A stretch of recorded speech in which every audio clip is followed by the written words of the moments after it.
सफल बनाने के लिए हमारे कार्यक्रम आज बहुत से खिलाड़ीगण आए हैं, तो जोरदार तालियों के साथ स्वागत करेंगे आशुतोष जी का, सुदामा कुमार यादव जी। उसके बाद मेरा अनुरोध रहेगा आशा मुर्मू मैम से कि मैम कृपया आप भी स्टेज पर आए और मंच की शोभा बढ़ाएं। सर कृपया आप स्टेज पर आए और हमारे मंच की शोभा बढ़ाएं। बहुत बहुत स्वागत आपका। तो दोस्तों आज हम यहाँ पर क्यों मौजूद हैं? सबसे पहला सवाल अगर आप सबके जहन में है तो ये बता दूं कि ये खेल मिलन समारोह है जहाँ पर एक खिलाड़ी दूसरे खिलाड़ी को जानेंगे। What happens with shooting is that you have to be physically and mentally strong. So when you get that kind of pressure and you can handle it, maybe getting done your mental training there. And if you can overcome that, then that's when you really start enjoying it. One can have a bad day with pressure, one can have a really good day with pressure. So pressure is not, for us, it's not a negative thing.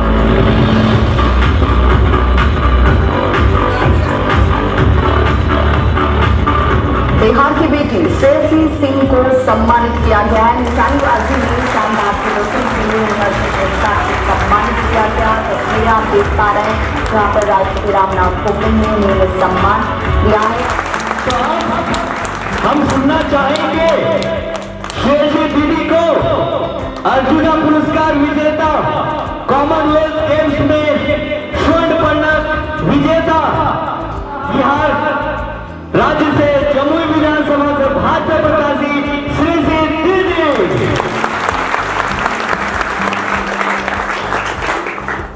How's the Josh? How's the Josh? मंच पर हमारे साथ बैठे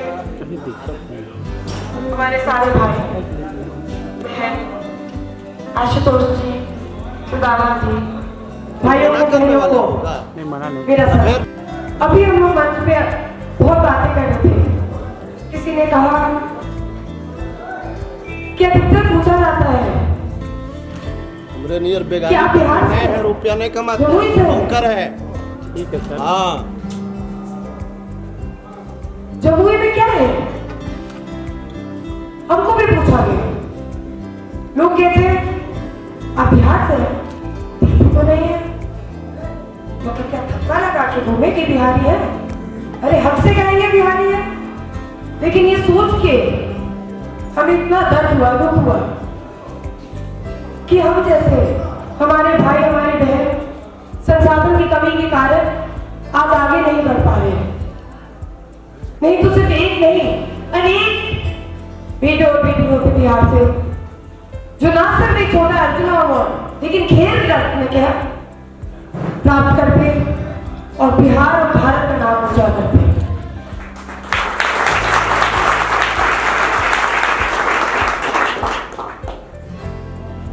ये कोई political कार्यक्रम नहीं है। आप लोगों से बातचीत करने का, रूबरू होने का मौका नहीं मिला।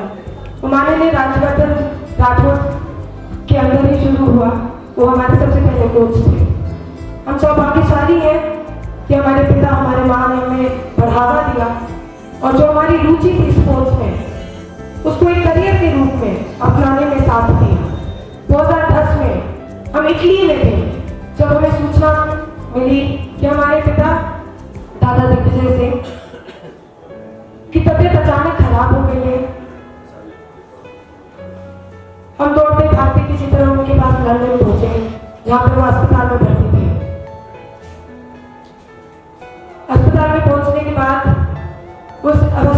इस स्थिति में थे कि वो हमसे बात नहीं कर सकते थे। तो उनकी आखिरी जो बात हुई थी, जो बात हमसे हुई थी, वार्तालाप हुई थी, वो राष्ट्रमंडल खेलों को लेकर हुई थी। पहली बार बिहार की बेटी ने, उनकी बेटी ने राष्ट्रमंडल खेलों में एक स्थान के राष्ट्रमंडल खेलों की टीम ने एक स्थान ग्रहण किया था और वो चाहते थे कि पदक हम जीते। राष्ट्रमंडल खेलों का ये सफर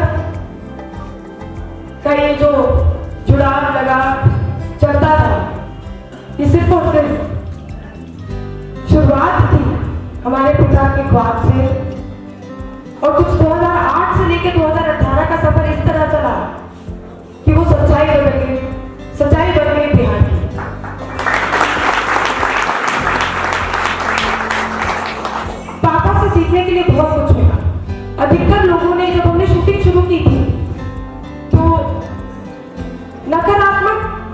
सही में लोगों को बहुत अच्छा लगता है। तो जब हम सबसे पहले अपना जूनियर मेडल जीते 2009 में फिनलैंड में, तरह तरह की बातें लोग कहने लगे कि अरे ये तो NRAI के अध्यक्ष की बेटी है, तो इनको फंडिंग मिल गया, इनको संसाधन मिल गया, इनको तो मेडल ही मिल गया। एक परिवार से आते हैं, इसका मतलब ये नहीं है कि मेहनत कम करते हैं। और इस बात को हमसे ज्यादा आप लोग जानते हो कि खिलाड़ी को कोई भी पदक जीतने के लिए, चाहे वो कितना ही छोटा या बड़ा हो, किस तरह का दृढ़ निश्चय, किस तरह का लगन, पैशन हम सब लोगों को अपने अंदर जागरूक करना पड़ता है सिर्फ एक पदक जीतने के लिए। और खिलाड़ी सिर्फ और सिर्फ पदक का भूखा होता है। जब कंपटीशन आता है तो ना हमें भूख लगती है, ना हमें प्यास लगती है, ना हमें नींद आती है। सच है कि नहीं? और सोचिए, हम तो इंडियन टीम से थे, फिर भी हमारे पास वो नॉलेज नहीं थी, वो ज्ञान नहीं था कि एक स्पोर्ट्स पर्सन की ट्रेनिंग किस तरह से होनी चाहिए। एक स्पोर्ट्स पर्सन का ट्रेनिंग ना सिर्फ ये नहीं होता कि फील्ड पे ट्रेनिंग करें, स्किल ट्रेनिंग जिसको हम लोग कहते हैं, कि अगर कोई जैवलिन थ्रो है, भाला है, तो इसका मतलब ये नहीं कि वो सिर्फ भाला फेंकने का काम करेगा, या निशानेबाजी में ऐसा नहीं है कि सिर्फ पिस्टल चलाए या बंदूक चलाए। हम लोगों को अपनी फिजिकल ट्रेनिंग पर ध्यान देना पड़ता है, मेंटल ट्रेनिंग पर ध्यान देना पड़ता है। आप सभी लोग सहमत होंगे कि हम कितनी भी ट्रेनिंग कर लें, लेकिन अगर हम यहां कमजोर पड़ गए तो हम परफॉर्म नहीं कर पाएंगे। साथ साथ मेडिटेशन, न्यूट्रिशन, अच्छा खान पान कितना जरूरी है। इन सभी चीजों का ज्ञान हमारे पास भी नहीं था। और ये सच मानिए कि जब हम 2014 में राष्ट्रमंडल के खेलों पे पहुंचे और उस इंजरी के कारण हमें 4 दिन बेड से उठने की अनुमति नहीं थी, और ना ही हम उस स्थिति में थे कि हम उठ के चल पाए या कोई और काम करें। 5 किलो की बंदूक उठा के बंदूक चलाना तो हम सोच भी नहीं सकते थे।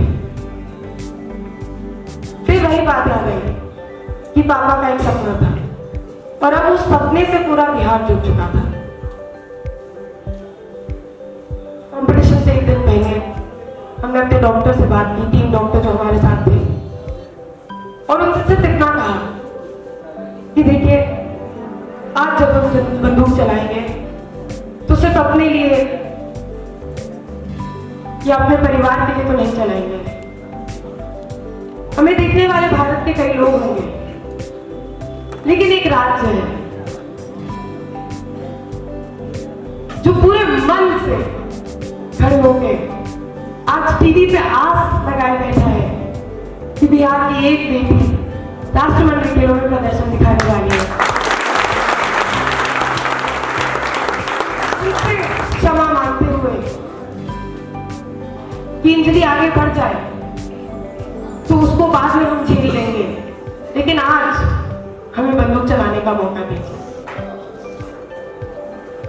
तो डॉक्टर ने बड़ा मना किया कि नहीं, देखिए गलत हो जाएगा, आपका आगे का पूरा करियर है, अभी यंग है। तो हम लोग जैसे बिहार के लोग होते बड़े दिलदार होते हैं, अपने आप को पीछे रख के पहले बोलते, पहले दूसरे का काम कर देते हैं। तो हमारे लिए हमने आप लोगों के लिए किया, हमने भी उनको कहा अरे छोड़िए, हम जो होगा देख लिया जाएगा। आज हमको एक बार बिहार के लिए खेल लेने दीजिए।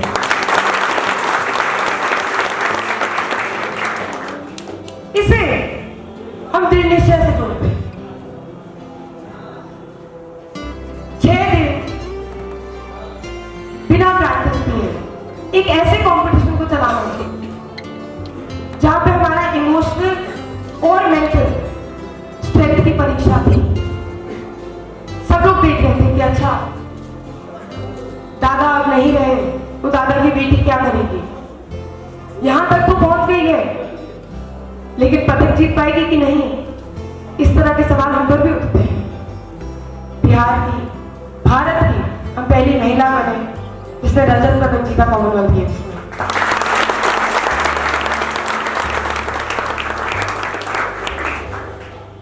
2014 जीतने के बाद हम पुनः जमुई आए घर, और क्या माहौल था, ऐसा लग रहा था कोई त्योहार है। और वो प्यार और सम्मान हमें आज तक याद है।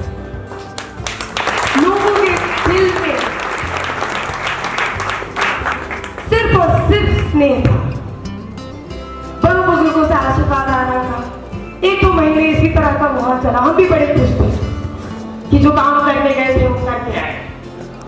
फिर एक सवाल उठा मन में कि अच्छा, अगर सपना देखा होगा तो रजत का सपना कौन देखता है? सपना तो स्वर्ण का होगा, है कि नहीं? कुछ इसी तरह फिर अगले 4 साल कि नहीं, राष्ट्रमंडल खेलों में आपकी स्वर्ण पदक जीतना है। अगर जमुई के लोगों में ये उत्साह एक रजत को देखकर है तो देखिए स्वर्ण के लिए क्या करेंगे, हम भी देखना चाहते थे। फिर 4 साल हम लगे रहे इसी धूप में, यही बंदूक उठाए, मेहनत करते रहे। बहुत लोग हमारे पास आए, कहे कि नहीं आप एक काम कीजिए, वहाँ के बाबा हैं, वहाँ वो पंडित हैं, उनसे मिल लीजिए, आप मोंगा पहन लीजिए, पोखराज पहन लीजिए, आप ये पूजा करवा लीजिए, आप ये दूध वहां से मंगवा कर पीजिए। ऐसी तरह की बातें आपको सुनते होंगे, है कि नहीं? हम भी सुने। खेल से जहां ध्यान हटा वही हम टीम से बाहर हो गए। 2016 कुछ इस तरह भी था कि हम भारतीय नेशनल टीम में भी नहीं थे। अब बड़े असमंजस में कि भाई 2 साल बाद 2018 में राष्ट्रमंडल खेल है, सपना पूरा करने का वही प्रेशर, तो अब क्या करें? वहां काम आई मेहनत। 2017 2016 जब हम टीम से बाहर हो गए तो समय बहुत था। अच्छा, हारना और फेलियर जितना आदमी को सिखा देता है उतना सक्सेस कभी नहीं सिखा पाए। पढ़ने लिखने में कभी मन लगा नहीं, शूटिंग में आए तो कभी जूनियर प्रतियोगिता कभी सीनियर प्रतियोगिता में रहे, देश विदेश में दौरा करते रहे, कुछ पदक जीते कुछ नहीं जीते। लेकिन जब 2016 में टीम में नहीं रहे तो क्या करें? अच्छा, व्यक्तिगत रूप में सच में पढ़ाई में मन नहीं लगता था, तो ऐसा तो था नहीं कि कुछ पढ़ लेते। बड़ी कठिन दुविधा थी हमारे सामने कि हम करें क्या, समय के साथ क्या करें। तो हमने सोचा कि समय है तो उसका उपयोग करते और शूटिंग में आगे कैसे बढ़े इसके ऊपर रिसर्च करते हैं। तब हमने इन सभी बातों पे, जैसे न्यूट्रिशन, पोषण का कितना ख्याल रखना पड़ता है एक एथलीट को, इसके ऊपर रिसर्च की। आप सब एथलीट्स हैं, आपको पता होगा मैक्रो न्यूट्रिएंट्स क्या होते हैं, प्रोटीन, कार्बोहाइड्रेट्स, फैट्स, इन सब चीजों को पढ़ा, समझा कि ट्रेनिंग के दौरान हमें प्रोटीन की मात्रा कितनी रखनी चाहिए, कार्बोहाइड्रेट की मात्रा कितनी रखनी चाहिए। दूसरे रिसर्च हमने की फिजिकल ट्रेनिंग के ऊपर। अच्छा, कुछ एथलीट ऐसे होते हैं, हम देखे हैं बहुत लोगों से, हम एथलीट हैं, बहुत बढ़िया ट्रेनिंग कर रहे हैं, हाँ कहाँ कर रहे हैं? हम जिम में। कितने दिन जिम जाते हैं? 7 दिन जिम रहते हैं, 7 दिन हम 4-4 घंटा जिम करते हैं। ये तो गलत बात है, आप 7 दिन जिम नहीं कर सकते, आपको उसको प्रॉपर्ली मैनेज करना पड़ेगा। जितना इंपॉर्टेंट आपके लिए ट्रेनिंग है उतना ही इंपॉर्टेंट आपके लिए रेस्ट है। इस बात को हमेशा याद रखिए।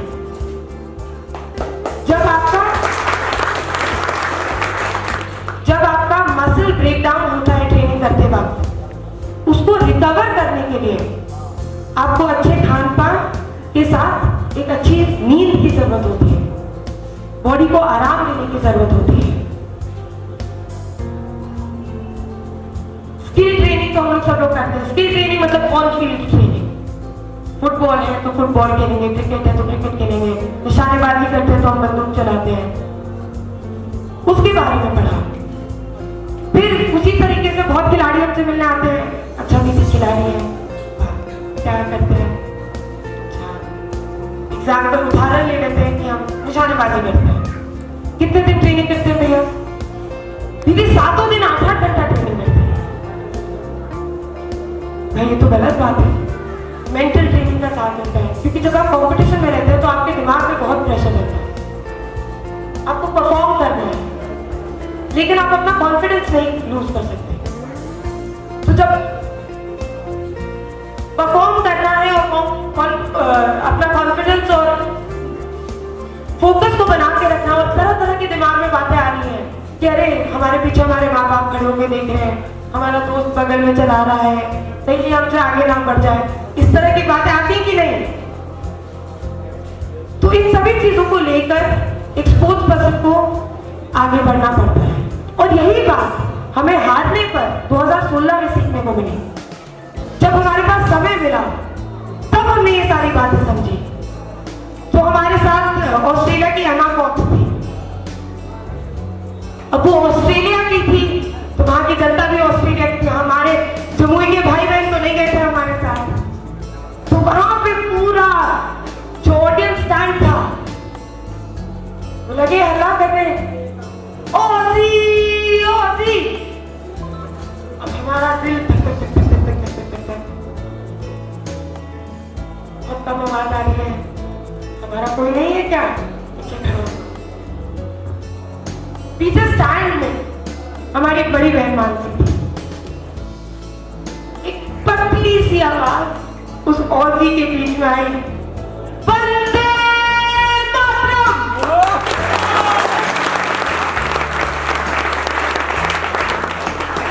सब याद आया कि उस एक आवाज में इतना जोश था, इतना जज्बा था कि बिहार के हर परिवार की याद आ गई कि आज हम अकेले नहीं और हमें हराने वाला कोई हो ही नहीं सकता, क्योंकि ये सोच और सपना जो शुरू हुआ था हमारे पिता के सपने से, उसको आज हम इतिहास में बदलने वाले थे, और वो हुआ आप लोगों की वजह से। हम अकेले नहीं बंदूक उठा के चला रहे थे, वो आप सभी लोग हमारे साथ बंदूक उठा के चला रहे हैं।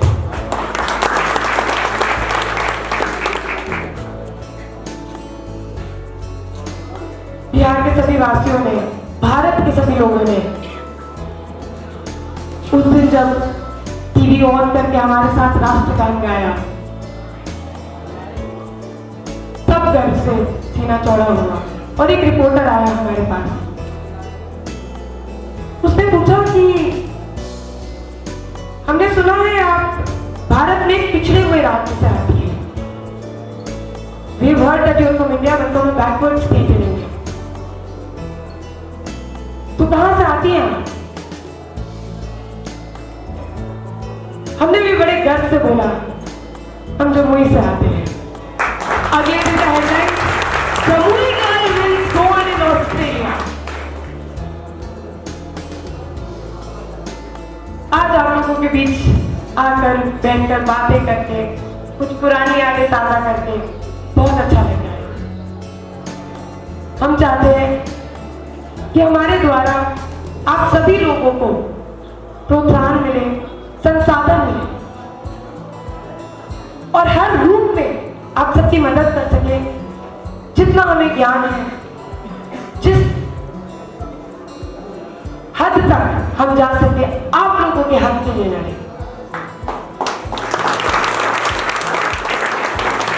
जैसा अभी अंकित जी ने कहा, that my life is not a game, but my game is my life.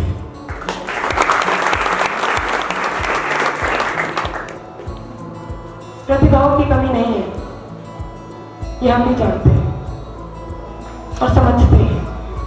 प्रतिभा को प्लेटफॉर्म चाहिए, परफॉर्म करने का अपॉर्चुनिटी चाहिए।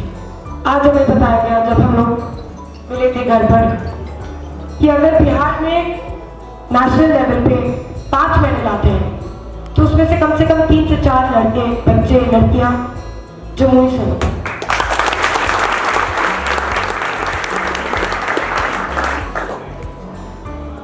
हमारा ये मकसद रहेगा कि जिस भी रूप में, जिस भी तरह से हम आप लोगों के लिए जी जान लगा देंगे, उस लगन से मेहनत करेंगे, उस लगन से बढ़ावा देंगे कि हर अखबार में, दुनिया के हर अखबार में एक खबर छपेगी कि Jamui girl and Jamui boy wins gold eight international.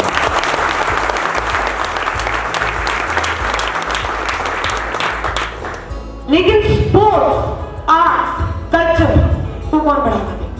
हम क्यों भूल जाते हैं कि जब हम एक समाज के पूर्ण विकास की बात करते हैं तो उसमें खेल कूद, कला, संस्कृति, इन सबको भी बढ़ावा देना चाहिए।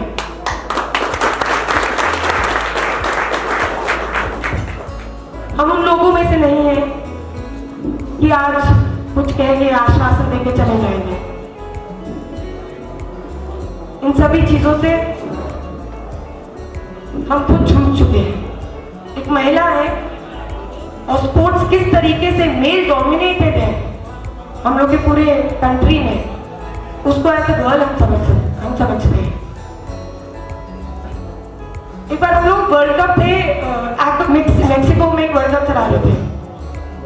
वहाँ एक कारतूस होता है RC4, इटली में बनता है, अच्छा कारतूस होता है। तो सब लोग, अधिकतर इंडियन टीम के प्लेयर्स उसी से चलाते हैं। तो मेक्सिको के वर्ल्ड कप में वो कारतूस कम था, कुछ कम संख्या में थे। तो हम ही लोग के टीम मैनेजर और कोच आके हम लोग को बोलते हैं कि अच्छा, ये जो RC जो कारतूस है इसको मेंस टीम को दे देते हैं और महिला की टीम में वो कोई और अदर कारतूस से चला दे। ये क्या भेदभाव है?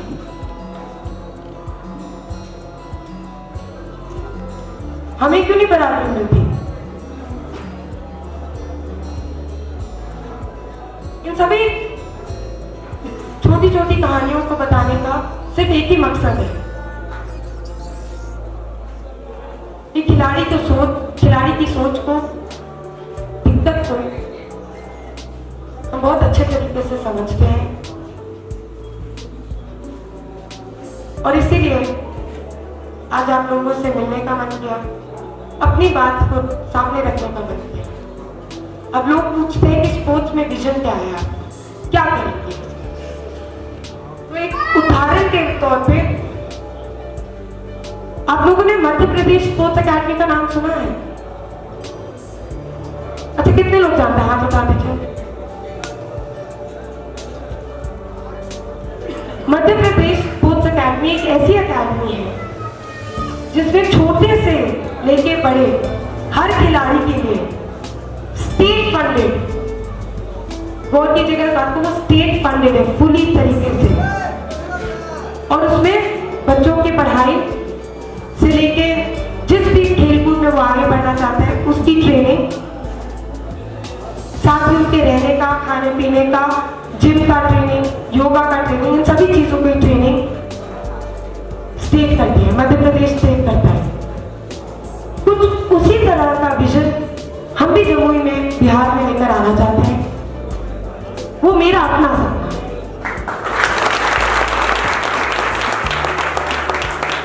बहुत सी बातें हम कर चुके हैं, बहुत सी बातें करना चाहते हैं। हमारी बस एक बात याद रखिएगा, that failure is the first step to success। And अभी तक जो लोग हम लोगों को बिहारी कह के बुला रहे हैं या कहीं जंगल से आते हैं इस तरह की बात कर रहे हैं, तो उन लोगों ने हमें फेल कर दिया है। तो पहली सीढ़ी तो हम पार कर चुके हैं, अब हमें मेहनत करनी है और दूसरे स्टेप पे जाना है जो है सक्सेस। आप लोग जी जान से लगे रहिए, जितनी सेवा, जितनी आवाज हम आपके लिए उठा पाएंगे हम आजीवन करते रहेंगे। 10 तारीख को चुनाव का परिणाम जो भी हो, हमसे बातचीत की, हमारी बात सुनी, इसके लिए बहुत बहुत धन्यवाद। और भाइयों बहनों, सोशल मीडिया के माध्यम से या हमारे मोबाइल नंबर लेके किसी ना किसी तरीके से हमसे जुड़े जरूर रहिए। हम सिर्फ और सिर्फ आपकी मदद करने आए हैं। धन्यवाद। आशुतोष कुमार सिंह जी से कि सर आप कृपया आए और अपनी बातें आज के कार्यक्रम के संबंध में राज्य स्तर पर 21 मेडल विजेता आशुतोष कुमार सिंह जी को सुनने जा रहे हैं सर।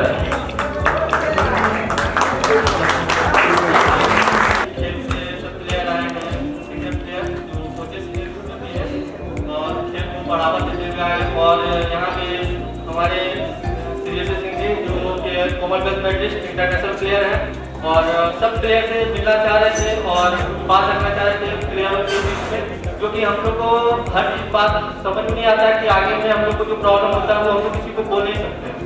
तो हम लोग को मिलना और इन लोग से सहायता से हम लोग थोड़ा खेल को और आगे बढ़ाने के लिए, थोड़ा बात रखने के लिए, जो भी खिलाड़ियों के साथ प्रॉब्लम होता है, प्लेयर लोग बहुत स्ट्रगल करते हैं, बहुत सारे प्रॉब्लम होते हैं जो कि हम लोग को किसी को बोल नहीं पाते हैं, बोलते हैं तो बहुत सारे ऐसा होता है कि इग्नोर कर दिया जाता है। तो हमारे जम्मू जिले से एक छोटे से जिले में बहुत सारे ऐसे ऐसे प्लेयर हैं कि इंटरनेशनल प्लेयर हैं, चाहे वो क्रिकेट से हो, फुटबॉल से हो, चाहे वो एथलेटिक्स के हो, हर गेम से हैं और सब अच्छा प्रदर्शन कर रहे हैं। और हमारा जम्मू जिला का बिहार में कभी ज़्यादा वर्चस्व रहा और खेल के क्षेत्र में बहुत आगे रहे और हम चाहेंगे कि जैसे जी हम लोग को थोड़ा खेल के में मदद करें और आगे चल के जो भी प्रॉब्लम हो उसको सॉल्व करें।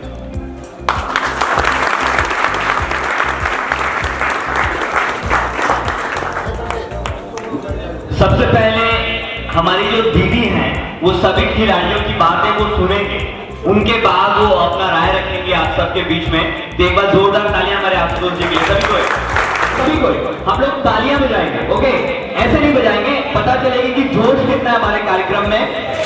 क्या बात है। 2 3 4 5 लास्ट नंबर है, लास्ट लैप है, जान लगा देना है। 10।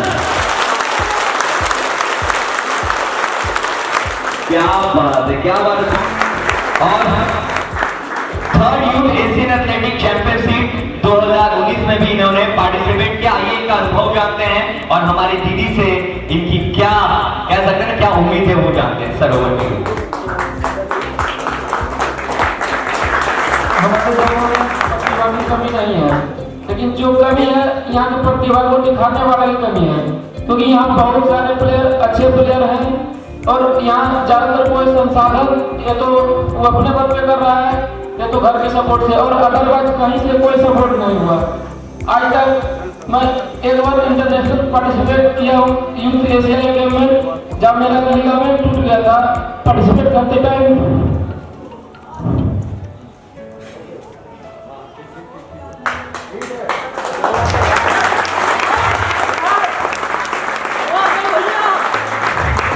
अभी तक मेरा इंजरी ठीक नहीं हुआ है।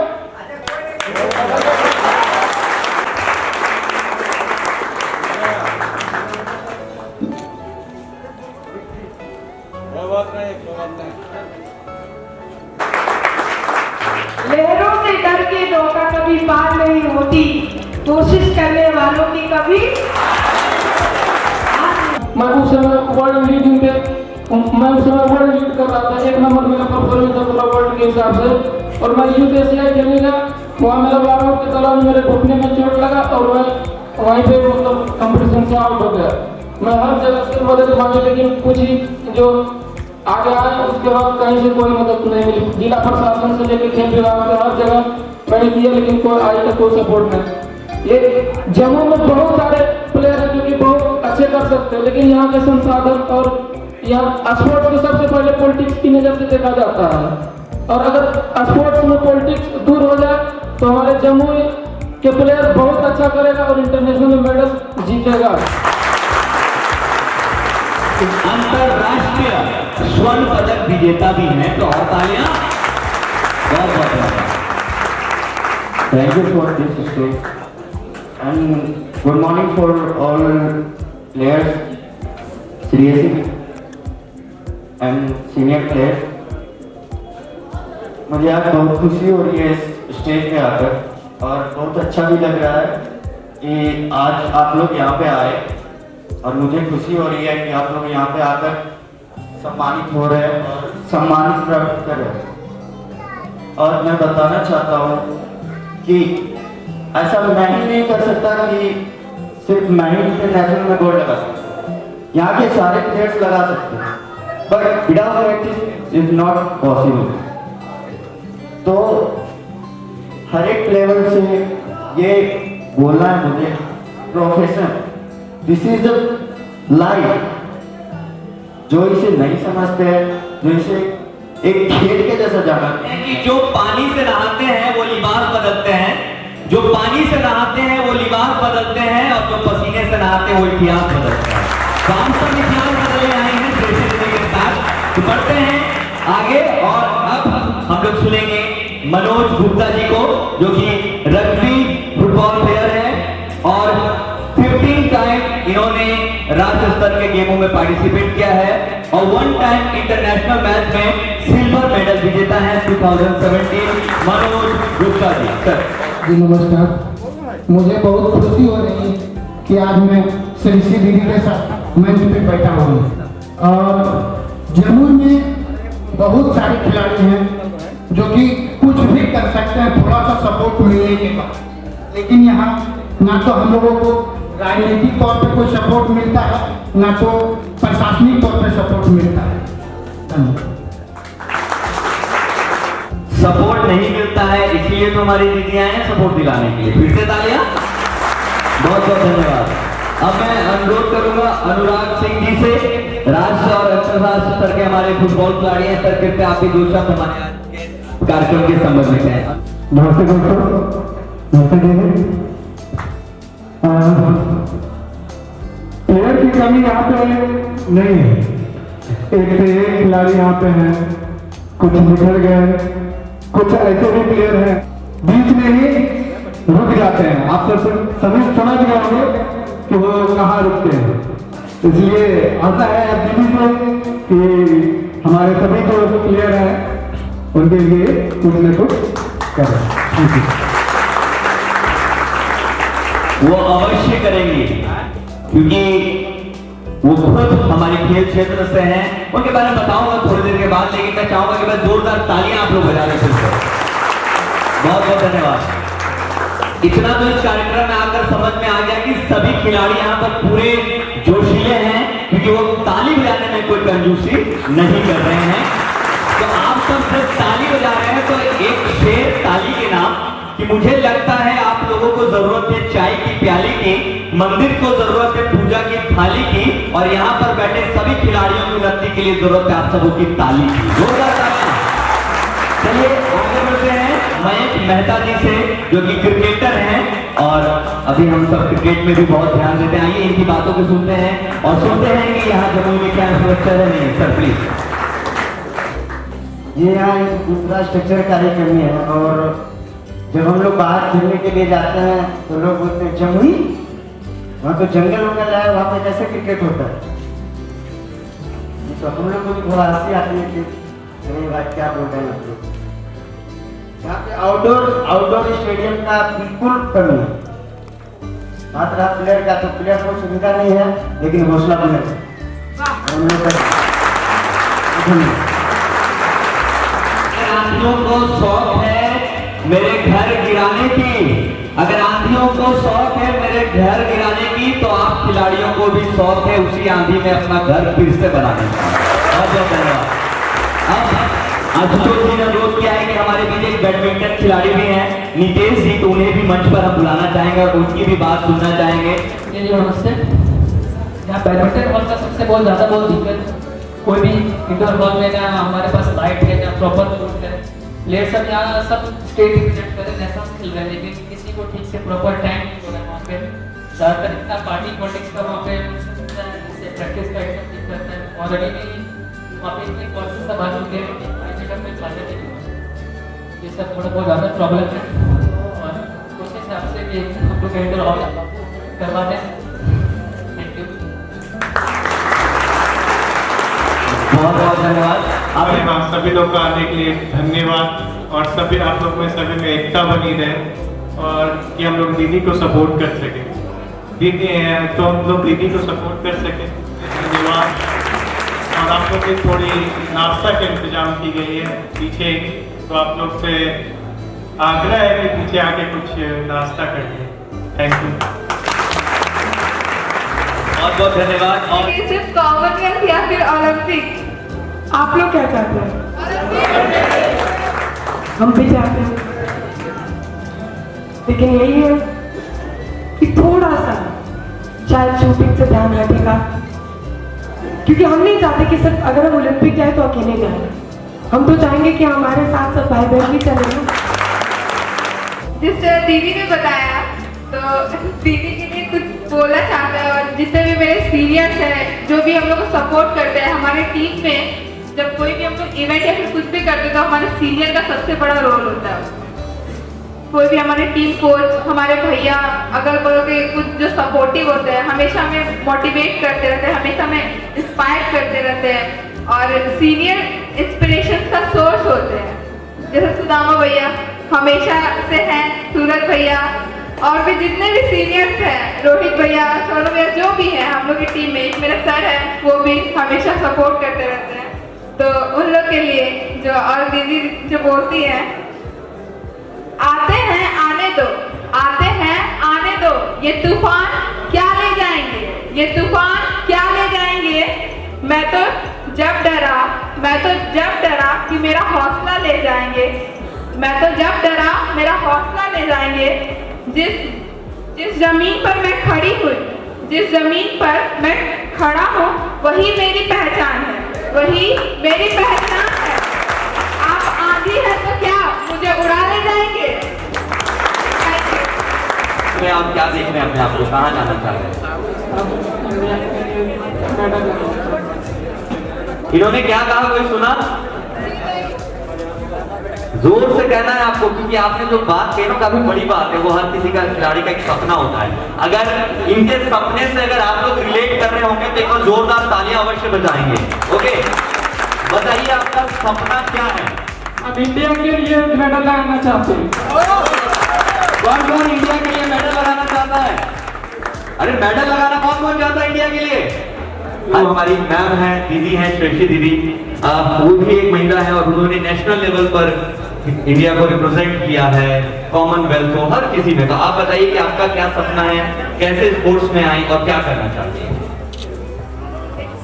मेरे लिए स्पोर्ट्स में आना, मेरे लिए मेरे इंस्पिरेशन मेरे पापा थे।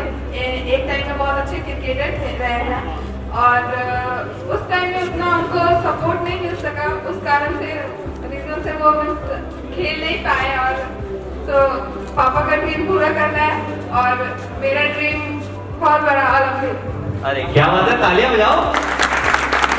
सपने जरूर देखना चाहिए। अगर तुम्हें कोई लोग पागल कहते हैं ना तो खुशी मनाओ, क्योंकि पागल लोग ही इतिहास बदलते हैं, बाकी तो इतिहास पढ़ते हैं। तो पागल बन जाओ इतिहास बदलने के लिए।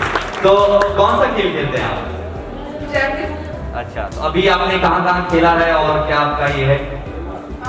पिछले ईयर में नेशनल गेम था SDFI पंजाब में था जूनियर, और फिर उससे पहले स्टेट में मेडल रहा मेरा। और पिछले ईयर कुछ रीजन से एक नेशनल में मेरे को सिलेक्शन नहीं मिला, तो कुछ टेक्निकल प्रॉब्लम। युवाओं को क्या संदेश देना चाहेंगे, आपकी उम्र की लड़कियों को क्या संदेश देना चाहेंगे? लास्ट सवाल यही कि हम लोग गर्ल्स हैं तो हम लोग बहुत कुछ सुनने को मिलता है, ट्रैवल करते समय इधर उधर बहुत सारा प्रॉब्लम होता है, तो इग्नोर करना, silence is the best solution of every idiot. Means कोई भी इडियट क्वेश्चन का, कोई भी जो आपको समझ नहीं रहा है कि आप क्या कर रहे हो नहीं कर रहे हो, तो उसके लिए आप साइलेंट हो जाओ, क्योंकि आपका टाइम जो आता है ना वो सबको रिस्पॉन्स दे देता है कि हम क्या है नहीं है, किसी को बताने का जरूरत नहीं पड़ता। मतलब इनका साफ तौर पर कहना है कि मेहनत इतनी खामोशी से करो कि सफलता शोर मचा दे। आप कुछ कहिए, खेल क्या है, युवाओं को खेल में क्यों आना चाहिए, खेल में भविष्य क्या है, क्योंकि सबसे बड़ा इम्पोर्टेंट सवाल जो होता है भविष्य क्या, बताइए। स्पोर्ट्स एक ऐसा चीज है जो कि हर प्रकार से आप लोग जो जितना प्लेयर है सबको आना चाहिए सबके सामने, और जो भी जिनको कोई दिक्कत है परेशानी है सारे को दरकिनार करते हुए अपना मेहनत करना चाहिए। और अब उम्मीद है कि हम लोग यहाँ दीदी के भरोसे आए हैं, उस दीदी से उम्मीद करें यहाँ कहीं फर्स्ट चल के लाभ मिलेगी। क्या क्या बात है। जिस उम्मीद के साथ आप आए हैं वो उम्मीद जरूर पूरा होगा।